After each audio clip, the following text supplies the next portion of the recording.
Welcome to Blind Level Teck. This isn't just accessible tech talk. This is technology on a whole new level. We're showing you just how possible it is to live the life you want. Hello, everybody, and welcome to another episode of Blind Level Teck. I am your slightly incoherent, dorky co-host. We're gonna just start this all over again.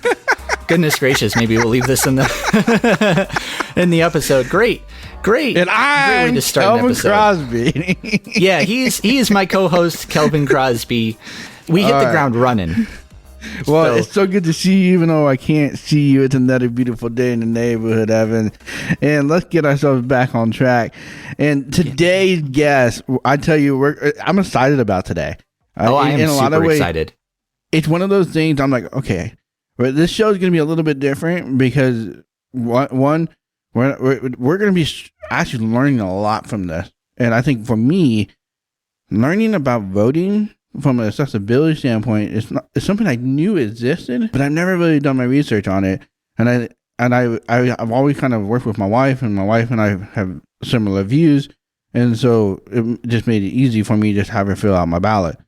But I'm like, this is what empowering me. Learning today with our guest about voting, I'm excited to kind of learn, like, how will this empower me to make my best guess, my best not guess, but vote for who I believe is correct and what I want. So Evan, what are your thoughts coming into today's show? What are your thoughts on this idea? I'm really excited for this episode. I have been a registered voter since age 18, since I could vote, but I've always had my family help me fill out my ballot. And especially now that I've moved on and I'm on my own and kind of, I'm making my own choices.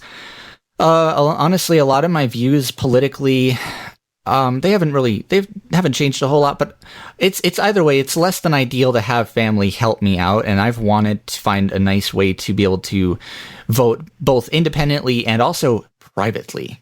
So today's guest is going to tell us just how, especially individuals here in Colorado, can do that.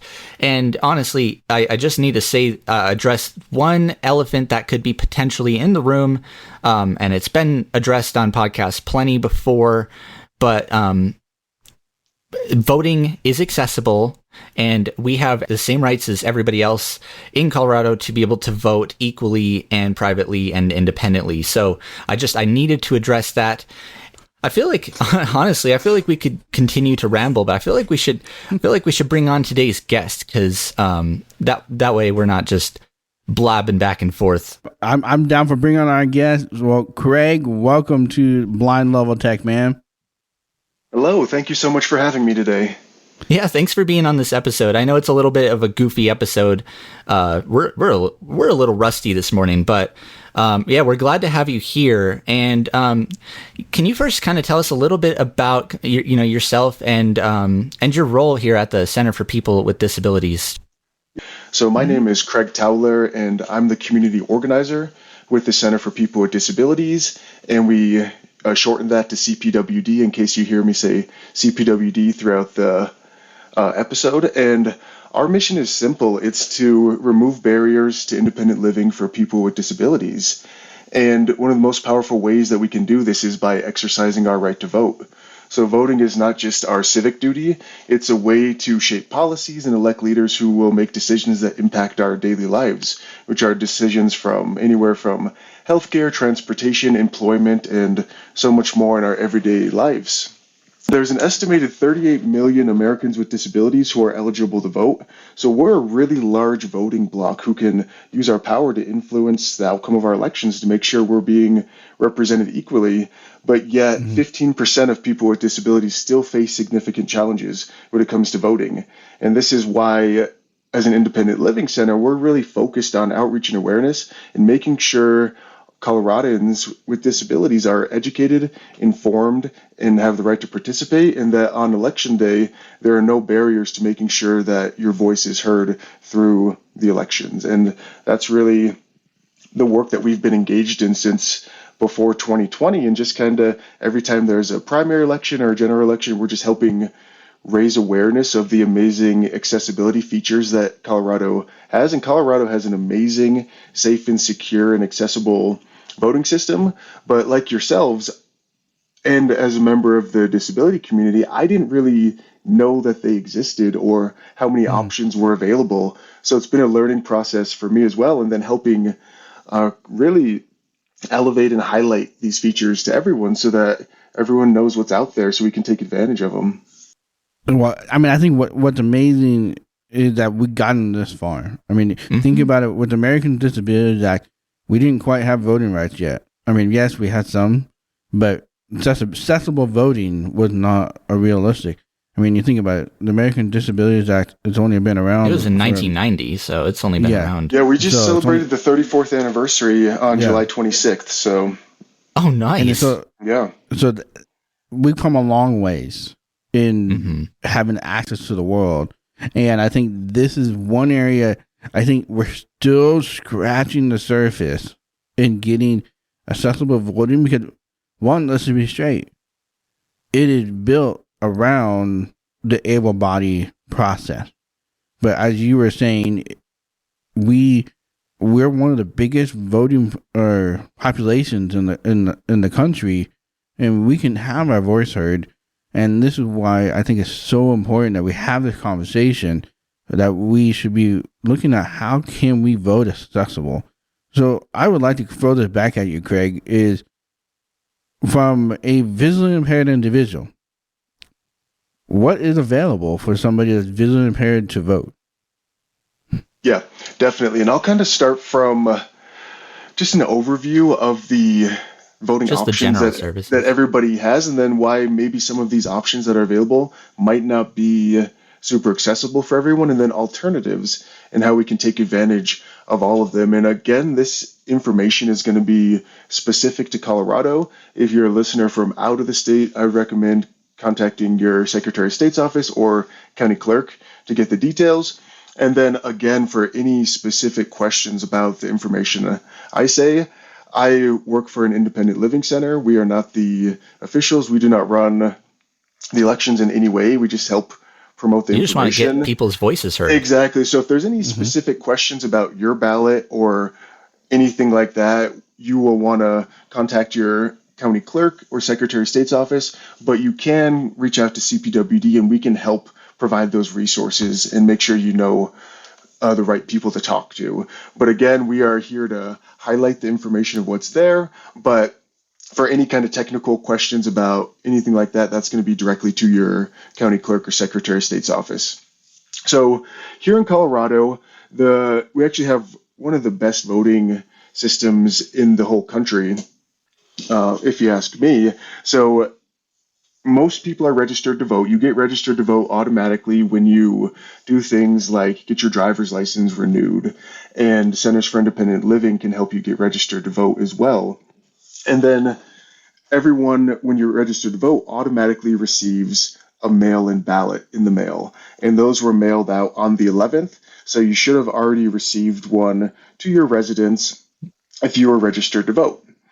And you can still register to vote in Colorado up to election day at 7 p.m., which is not something that's shared in every state and a really great feature of Colorado.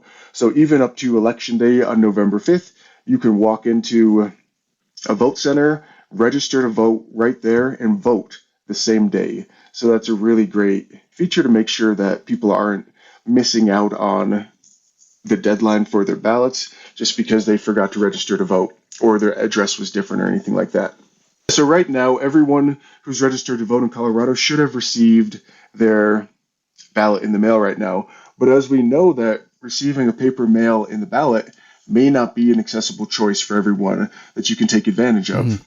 So there are options that you can get a family member to help you fill out the ballot, or a friend, or a personal care assistant or someone like that. But we also know that, especially working with an independent living center, we exercise the independent living philosophy, which is we want to empower everyone to do everything independently. And that includes voting. And this is, voting is very personal and it's specific to the individual.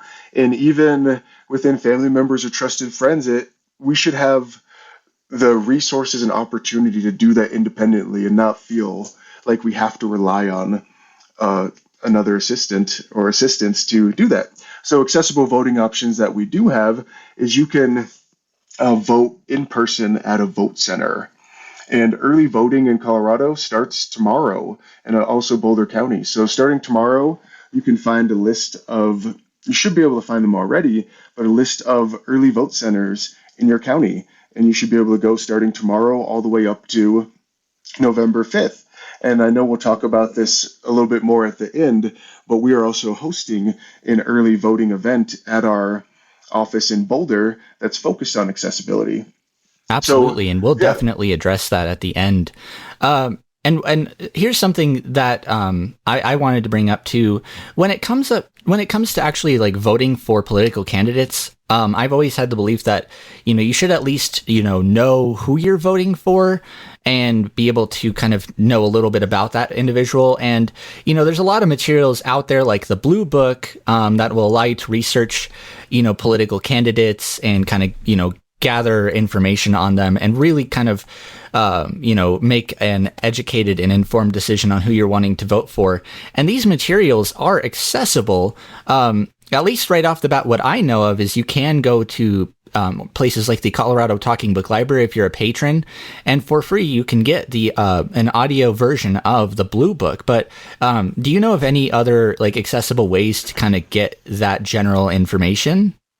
Yes, there's a lot of great accessible versions of the Blue Book. We have one that we share on our website, and this was created by a group of community partners that we work with, and they created a plain language Colorado ballot guide, which is the Blue Book, but it's written in plain language and simplified version of it. So it kind of takes all of the complicated ballot issues that are written on the Blue Book and articulates them in a very understandable way. So it's really to facilitate understanding and kind of helps remove all of the complicated terminology to make sure we're really understanding what we're voting for and what's on the ballot. And we can access that through our website, cpwd.org.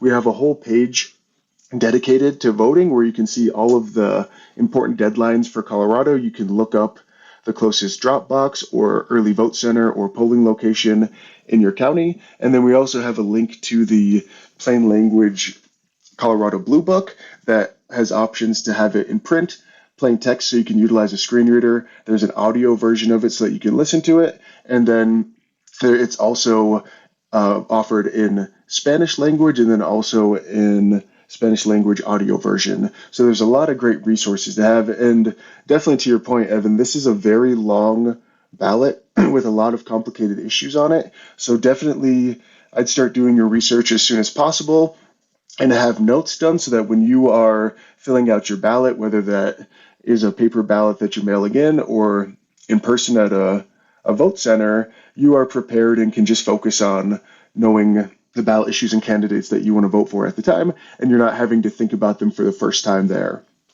I mean, I have an interesting question. So as you are researching your ballot, you go, let's just say, because obviously the paper ballot really isn't all that accessible. So we go to a voting place. Are we allowed to bring our braille displays and all that stuff that has our notes and so forth to help us work through the ballot and saying, all right, this is the one that we're working with? Or is there a dummy ballot where you can get online and we can download like a PDF or something like that, fill it in ourselves, and then we can work through the ballot so it matches the actual ballot and then put in our vote? Yeah, those are great questions. So yes, if you choose to go to an in-person vote center, you are allowed to bring in notes or anything that can be helpful to help you remember what your choices are so that you're not having to remember it. And this is a good opportunity to talk about some of the accessible voting features if you do go to vote in person. So when you go to vote in person, you'll be greeted by one of the election judges that is trained and working at the early vote center or polling location. And when you speak to them, you'll be able to request a accessible voting machine, which is also called an ICX machine, but you can just call it an accessible voting machine. By law, every vote center should have at least one of these set up and prepared. And we've been doing extensive work in Boulder and Broomfield County, where we actually go to the election judge trainings with the county clerks, and we provide a disability etiquette and service animal training for the election judges. And then we do role play with the accessible voting machines to ensure that the election judges that you'll be working with at your early vote center when you choose to vote, this isn't the first interactions that they're having with people who utilize the accessible voting machines, and they're prepared to help you and answer questions, and they know what the audio sounds like, and they have done their homework to make sure that your experience is as seamless and low stress as possible, because the only thing that you should be thinking about when going to a vote center is how you're gonna be filling out your ballots, not worried about accessibility. So we've really been working in the background with our local counties to try and prepare everyone so that when we show up on,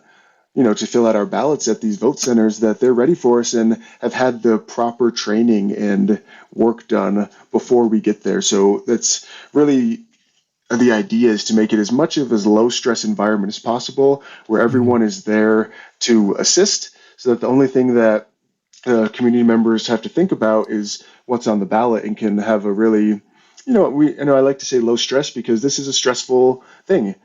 Filling out long ballots and using accessible technology is not always simple, and everyone has different levels of knowledge about the technology. You could be a pro who, seamlessly uses a screen reader every single day, to someone who's just using it for the first time. So we want to make sure that no matter what your, skill level is on accessible technology, you will have a comfortable experience, and that will not be a barrier to access that day.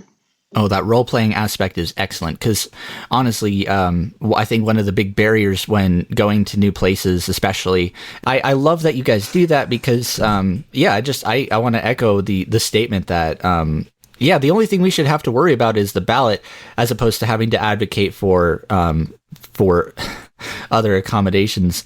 And now, speaking of kind of accommodations, I actually kind of want to take this into like a more of a, what should you have, with you when you go to these voting centers? And I'll state the obvious, you're going to need, obviously like an ID of some sort, a state ID, or, if you can drive, a driver's license.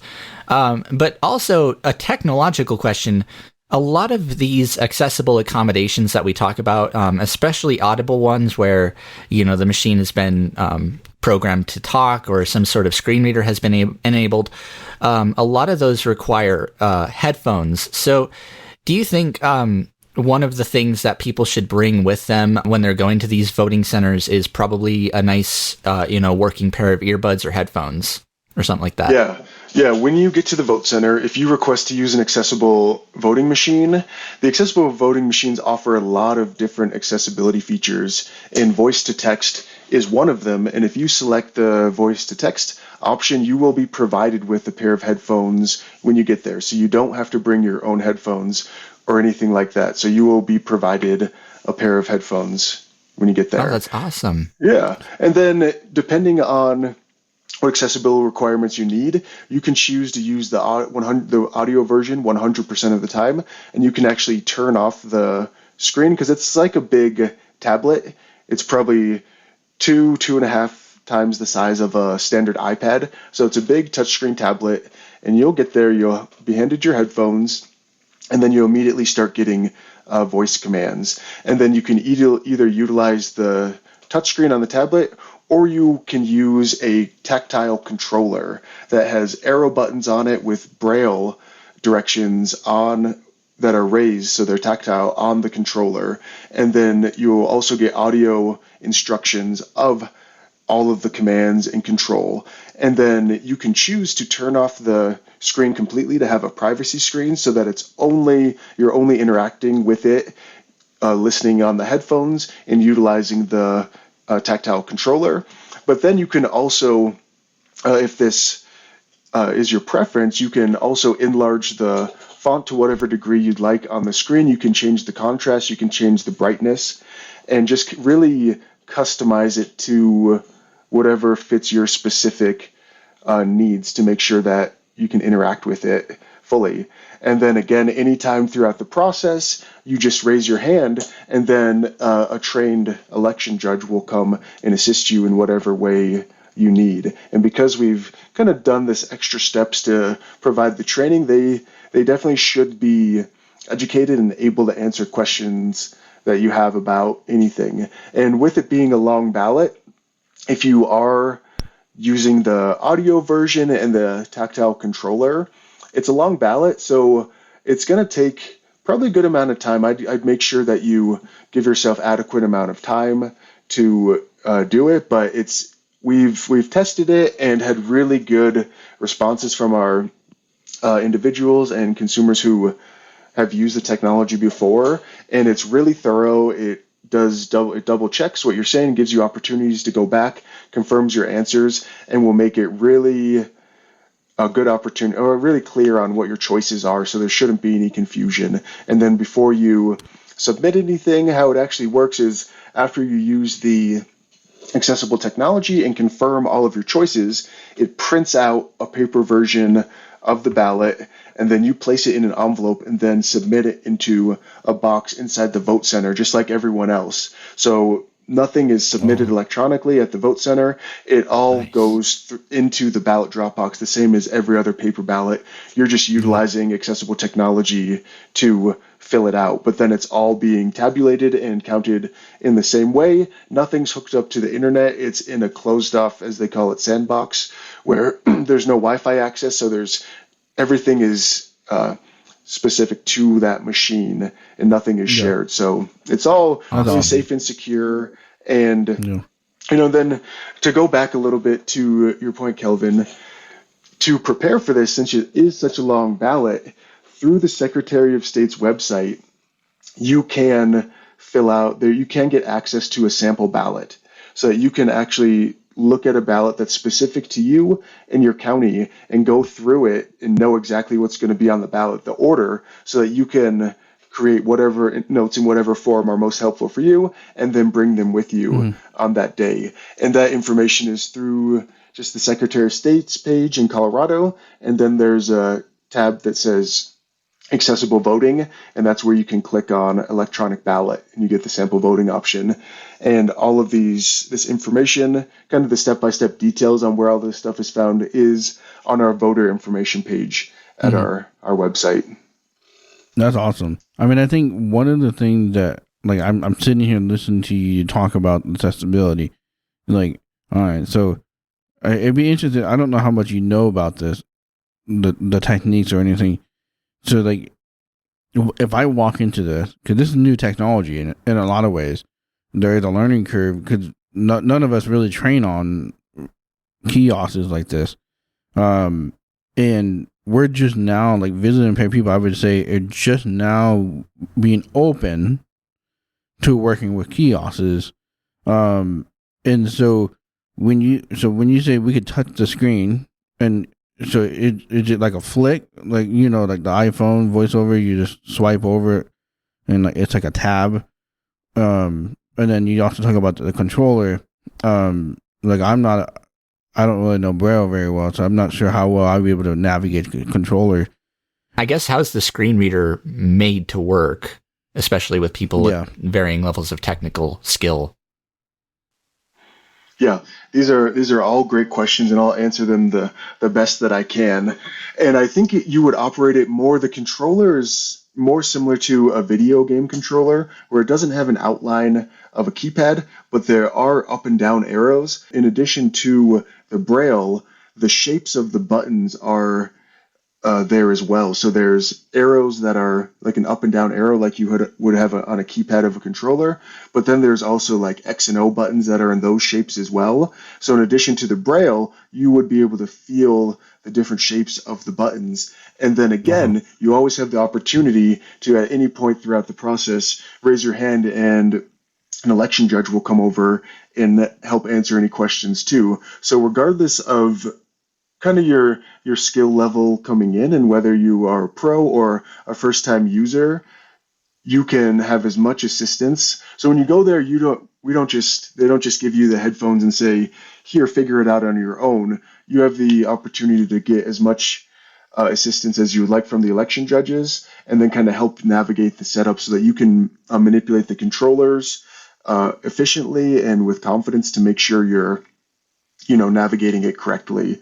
And, I think these are all, as you're saying, this is really new, and it's not necessarily brand new technology, but there's still a lot of people in our community that don't know that it exists. And that's the main reason why we're doing this outreach. So as we go through this process and more people use the technology, we're going to get more feedback. So if you're able to vote in person using this technology, please provide any feedback to the election judges so that they can learn as well, and we can all learn together the best ways to make this a seamless experience. Because this is why we wanted to go in ahead of time and do a lot of the trainings, but a lot of the questions that people are going to ask are going to be new questions specific to that individual that we haven't received before. So definitely, we want to go and use this as a learning opportunity for everyone to help make this, every time we do, a better and better experience, so that if there are any gaps in the trainings that we do or the information provided,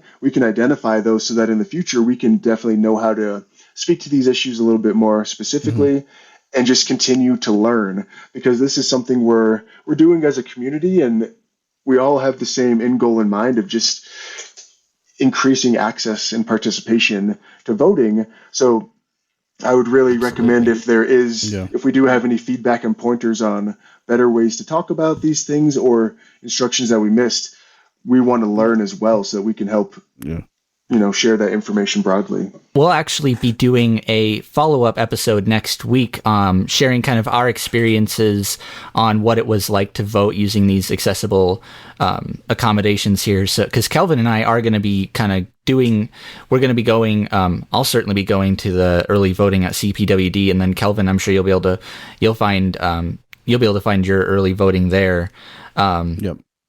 And so, we'll definitely be able to share on these experiences, as they are quite new. And the fact that that we have come such a long way is incredible. And, honestly, I don't know what to expect either. And I'm kind of excited to experience this, and actually be able to vote privately. I guess, yes, I am, just as a big nerd overall, I guess, curious on kind of what the voice guided navigation will sound like and everything like that. So I'm excited to be sharing those experiences next week. But we're going to share something that's very familiar and pretty old on this show, and a lot of people know what's coming up, actually. So it's actually time for the Sandwich of the Week. So since I kind of brought us into the segment, I'm going to put myself in the hot seat first. And my sandwich of the week this week actually is, I'm craving something seafood. So I'm actually going to go with a foot-long tuna foot-long from Subway, because I want one right now. Jalapenos on it? I absolutely am going to put jalapenos on it, and mustard, onions. That's the tuna Kelvinator. The tuna Kelvinator. Goodness. Okay, cool. Well, then my sandwich of the week is a tuna Kelvinator. And, well, Kelvinator, what is your sandwich of the week? Well, I think my sandwich of the week is, my wife went to this, oh man, I don't even remember the name, but the bread, so these loaves of bread, they're about 6 inches wide, and they're about a foot long. And so when you cut it, it is so big and so fat. It's like, the bread is huge. And So my wife made me a sandwich today. So I got a wifey sandwich. And so I'm looking forward to my wifey sandwich. Your wifey sandwich. Craig, yeah. Craig, so do you Craig, have what's your do you have a sandwich? sandwich of the week? Like, if you could have any sandwich right now, what would it You know, definitely a Snarfs guy. be? Yes. And, yeah. So anything from Snarfs, but like the turkey one is probably the go-to. Good answer. Not that we're judging here, but Snarfs is unbeatable. I don't know. I love them. So yeah, there's actually one more method to vote here that we actually haven't discussed. And personally, going into this episode, I did try to vote online, but I kept getting, we're running into issues. But that was like back in 2020. But so there's actually a way that you can vote paperless completely online using electronic ballots. And I know in Colorado we've got something like that. I can't speak to other states, but yeah, how does that work? And what would be the benefits of that over going into a voting center? Yeah, I'd say first, this is something that was created around 2020, I believe. So it could have been the first year, excuse me, and why you experienced some technical difficulties, but everything should be up and running and is available now, and that started on October 11th. So through the Colorado Secretary of State's website, you can find the link to the electronic ballot delivery. And through there, you have to qualify, and you have to do a self-attestation that you're a person with a disability under the ADA. And that's how you qualify to use the online ballot access. And then if you are low vision or blind, or you're unable to physically manipulate a ballot, you also have the option to submit your ballot electronically, which is really neat. So through this website, you go in and you're able to access your ballot electronically, and then you can fill it out. And the benefit of why someone may want to use this method is that allows you to use your own personal accessibility on your home device to go through the ballot, as opposed to the new technology at a vote center. And that could be a reason why someone would want to fill out the electronic ballot at home as opposed to going into a vote center. Just the comfort of your own home and own technology. And everything should be screen reader compatible. We haven't had the opportunity to test that independently, but we've been told by our Secretary of State's office that everything should be accessible and screen reader compatible. So you're able to go through the entire ballot, and then depending on your disability and your accessibility needs, at the end of that, you will either print out your ballot at home and then submit it in a ballot drop box or at a vote center, or if you qualify, you can submit it electronically. And we actually just did a video that is kind of a step-by-step tutorial on this process with the Secretary of State that's listed on our website at our blog. So if you really want to listen to all the details where we talk about it step by step, from typing in the Secretary of State website and then every button we click, and we go through it audioly, and we can get you a transcript of it as well to listen to it, I would recommend checking that out, and that'll give you a much more specific step-by-step tutorial on the process. But it's really amazing that it's available, and just another accessibility option that we have here in Colorado that is really amazing. And it's just great to have so many options for people so that they can choose which one is best suited for themselves. And now another really amazing thing is what's actually going to be happening Wednesday at the Center for People with Disabilities. So you guys are going to be doing an early voting where folks with disabilities can go to the center and either register to vote or vote in an accessible form, without. And it'll be super straightforward. But actually, yeah, can we kind of talk on that? And because the day this episode is coming out is actually the day this is going to take place. Definitely. So this is a really cool experience that we've been doing in partnership with Boulder County Elections, and we did our first run at this during the primaries in June, and it was successful. And the idea is it's a early vote center. It's one day, October 23rd, from 10 a.m. to 4 p.m. at our Boulder location, and that's 1675 Range Street, Boulder, Colorado. You can find that address at cpwd.org, or send us a message, or reach out to the podcast host. I'm sure they can get you the information. And it's we call it a low stress voting opportunity because at most vote centers, they're guaranteed to have 1 or 2 accessible voting machines, and we're going to have 6 accessible voting machines set up at this office, so that depending on how many people are there and the length of time it may take to use the accessible technology, we know that could, depending on the voter, that could take any amount of time. So we want to make sure that people are there. They don't feel like they have a line before them. They're not waiting in excessively long lines, and just can come and have that really low stress experience, and then in an environment that they're used to, which is, our community hub, our Boulder office. And it's not just for people with disabilities. It's open to the public. It's open to the community. So come in, bring your friends, family, and whomever. Everyone is welcome. But we really want to make sure people with disabilities know that we are focused on accessibility. So some of the cool things that we have. So at the Early Vote Center on October 23rd, you can vote in person using an accessible voting equipment, or you can vote on a regular paper ballot. You can vote a Spanish language ballot. You can also request a replacement mail-in ballot. You can drop off a mail ballot that you received. You can show up and you can register to vote or update your voter registration information and then vote on the same day. You can fix a signature discrepancy or a missing signature issue with a mail-in ballot, which is really cool. There will be language assistance available so that you can select multiple languages using a phone hotline during it. So you can call a state setup hotline to speak with a language interpreter, and the list of languages available is very extensive. And then a really cool thing that we're offering here is we will have an ASL interpreter on site as well. So we're trying to really identify any barriers that could exist in accessibility and make sure that if people come to this early voting opportunity on Wednesday, that the only thing that they'll have to worry about is what's on their ballot, and that will be the focus of the time to really, have that comfortable, low stress experience. I got one more last question. Yeah. Okay, this is the one that I could run into myself.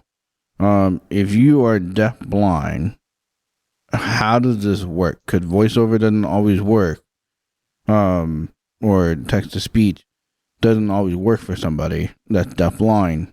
So, and how does that work? Is there a way to get the Braille output, or are they really recommending you do the internet version, the online version for people that are deafblind? Yeah, I think if you have the accessible technology that works for you and you're comfortable with, the electronic ballot option would be something that could be a good choice for you. But also, if you come and vote in person, you have the option to ask for supports, and a bipartisan election team will come and they can assist you through the entire process with navigating and helping features. And I think that would be the best options. Can you request an ASL interpreter to be so say you're not going to your guys' facility, but you need an ASL interpreter to do your voting as a deafblind person? Can you request that ahead of time to have that and have that ready to be able to make your votes? I would recommend contacting your county clerk specific to your county and requesting that as an accommodation request ahead of time. I don't know what other vote centers will have on hand. I know that this is something that I haven't seen before at a lot of vote centers, and I don't want to say is unique to ours, but I know that we can guarantee that we will have an ASL interpreter at our early voting event on Wednesday without request. We will just have one there in case anyone has that request. But if you need that request outside of Boulder County and you can't make it to our office on the 23rd, I would reach out to your county clerk and make that accommodation request ahead of time. Awesome. Definitely good to know. And I am glad that you guys will have like a sign language interpreter there on site. But yeah, if you're deafblind, reach out to your county clerk, and they'll be able to help you out for sure. Now, before we wrap up this episode, are there any, kind of closing thoughts, or maybe even some just motivational messages that you Craig, would like to leave our audience with? Yeah, before closing thoughts, I wanted to mention one more kind of reason why someone may want to come vote in person at our early voting event, or just at a vote center as opposed to the mail-in ballot, is if you've ever had complications or have been worried about the signature verification process that happens when you have to sign the back of your envelope. And I know it's happened to me before. And if your signature doesn't look the same as it has on other government forms on your ID, it may be rejected by the signature verification software that runs through. And there is a process where you can appeal that and then give a reason why it didn't match and then sign it in. But that's another, if you've had your signature rejected before, that could be something that causes stress for you and could be an extra factor that you don't want to worry about. And that's the perk of coming into our early voting event or any vote center in person, is since you're there showing your ID and in person, the signature that you do that day in person will be the one that is used regardless of past signatures, and then that it will be put into your file for future signature verification. So it's a way to guarantee that the signature that you put with your ballot will be accepted and your vote will be accepted without any discrepancies moving forward. So it's a little bit of peace of mind that if you know that signature verification has been something that you've thought about in the past, that if you vote in person, that won't be something you need to think about for this ballot. And that's a pretty cool feature that you can have. In closing thoughts, our main goal with the work that we do is, again, removing barriers to independent living for people with disabilities. And it's essential for us to have a seat at the table, to be a part of the conversations where people are making decisions about our lives, our bodies, our futures. And that's where active participation comes in. We need to have our voice heard so that the people who represent us actually represent us. And the best way to have our vote heard is to exercise our civic right and participate in elections, and to do that in a way where we're educated about the ballot issues and do our homework to know who's really going to represent us, and then show up and participate, and then to do so in a barrier-free, accessible way. And that's what we're all about, is independent living that's really what independent living is all about. And that's what we promote and why we want to be that resource. So if you have any follow-up questions, the Center for People with Disabilities or any independent living center is a really great resource if you need to register to vote or need direction to any of the resources we talked about today. We're here to help remove those barriers. And then we really hope that if you're here in this Wednesday morning, to please come join us and check out the vote center and drop off your ballot, try an accessible voting machine, or just swing by and say hi. We'd love to have your support and see you that day. And no matter who you are or where you're at, please just, get out there and vote. We want to hear your voice and we want you to participate. I was hoping you'd say that. Get out and vote. That's the overarching message we want to emphasize. Exactly. That's the number one takeaway from all of this. Just get out there and vote, and we want our voices to be heard. Well, Kelvin, did you have any closing thoughts here before we wrapped up this episode? It's so important that we vote, because if we don't vote, we are saying that we're just people that are living by the label of disability. Exactly. When we go out and vote, we didn't live beyond that label.